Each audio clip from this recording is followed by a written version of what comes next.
So what is up, guys? I'm going to be doing this will be my first tier list video, and by tier list I mean high strategy decks that actually can be consistent when all the plays come about. So what does that mean? It's like Vanguard Zero is not really a tier type of game. It's legit just card based in a way that your plays matter the most. Because you can win with any deck, and I mean any, but there are some decks that I find that can actually do a lot of work. So let's start going over the top 5 high tier strategy decks I'm talking about.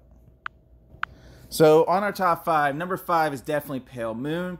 I say Pale Moon because A, they have a lot more tech now. They can choose what goes in the soul. They have Dreamy Fortress that legit protects you for like a good extra turn.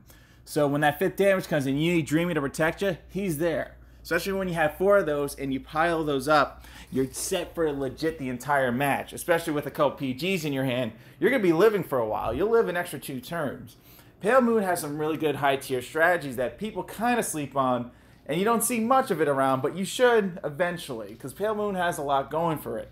Especially in this type of Vanguard game where we're not using our hands to block, we're using intercepts. So Dreamy Fortress, being that unit, is legit crazy for combo plays.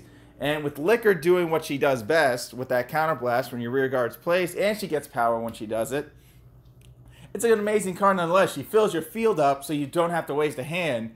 It's counterblasty too. It's like doing Ezel, but better. You get more units and you get a grade 2/1/0, and you don't have to waste all that nonsense between Ezel and all that. But definitely, Pale Moon gets it just for this reason. They get the top spot of top 5 because of them combo plays with Dreamy Fortress. So many things you can do with the deck. It's very nice to play, and definitely in my top 5 of decks you should be playing on high tier strategy meta.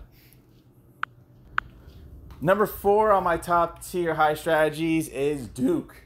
Duke is amazing. The fact that he restands with whatever he triggers is godly, especially when it comes to crit builds. Duke hitting for 4 crits, 3 crits, all the crits. You get that nice sack in the end. Right when you're at 4 damage, Duke is the one you call. Duke, when he just counterblasts, you do kill 2 units, but you still get 1 drive check, so you can add 1 extra 5,000 power, an extra crit, or just heal. Who knows what Duke will do? Duke is a very interesting unit. Very strong in Vanguard Zero. Very, very strong, especially when it comes to that final damage. You're trying to kill the last PG, you do, restand, kill your opponent. Duke legit can micromanage your attacking to 4, which is amazing. And that's why Duke is on this high tier meta strategy list, because he's just that good. He knows what he's doing. He stands up, he attacks again. You kill 2 units, but he's doing his job, especially when you have the crit build and you're hitting some good triggers. Duke is so good in Shadows, it's nuts, but I do recommend Shadow Duke because there's more versatility. So yeah, definitely that for one of my choices in the top 5 high tier metas. Reiji definitely makes the top 3 in my opinion. Reiji is a very, very strong high tier, high strategy meta. Because A, if you do this card just right, you can legit have a Turbo Reiji, you can have a Chariot Reiji deck, you can have so much crit pressure all over the board, your opponent's going to be losing PGs non-stop, and he's going to have to pray he has them. Because Reiji's 3 crit is practically game after that. There is no limit break. You're dead, you're dead. You get the 6 damage shield, fine. But Reiji's definitely in the top 3 due to the fact he gets crits. He can give rear guards crits due to the carriages and bikes. So all that crit pressure, all that rear pressure, it really shows how meta Reiji could be if he got his cards off. That's why this is called high tier strategy, because when it goes, this is what makes it go consistent. This is the power Reiji. He has that power, he has that crit. Reiji's too good, especially when he has his boy Chariot refueling the heal checks. That's what makes the Dark Irregular deck even more better than it already was. They always have good backup Vanguards, but Reiji's definitely in the top 3 of what we're looking at here for high tier strategies in Vanguard Zero.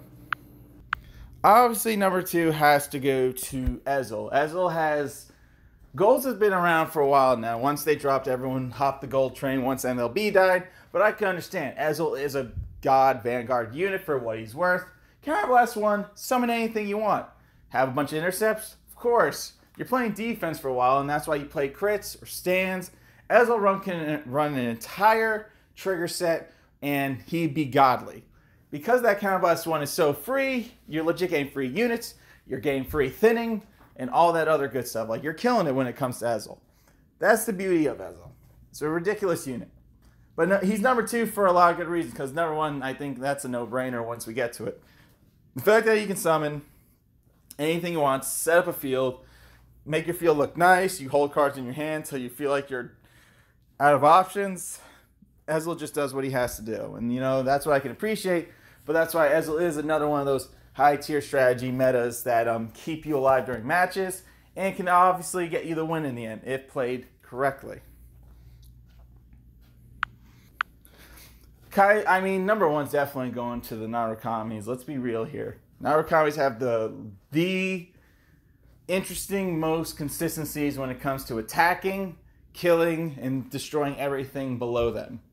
Killing intercepts is the biggest thing in Vanguard 0. Every attack does matter, but when it comes to Narukami, they're hitting you no matter what. The game's already over. Once you see Narukami, be prepared to get no intercepts, have nothing prepped. Narukami's going in ham. Kaiser destroying an entire field is way too good to pass up. It's a crazy clan for what it's worth.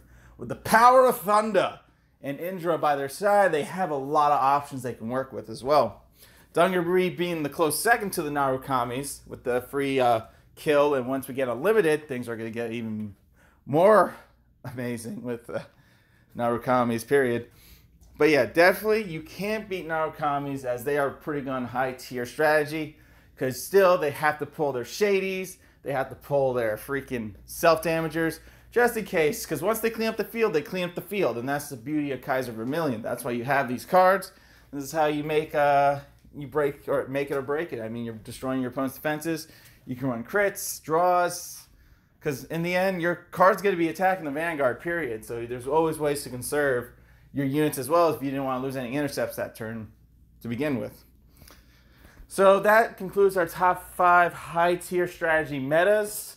Hope you guys enjoyed the video. I guess expect more if this does go well. We'll see how this goes. Honestly, that's just my 2 cents. I mean, if everyone's going to do, oh, you know, it's a tier list, I might as well do, okay, fine, do a tier list. I'm going to do high strategy tiers where if you actually pull off your combos, this is what makes the deck actually a meta. So, yeah, that's what I'm going to do. All right. Be good, guys. Stay safe. I'll see you all another time.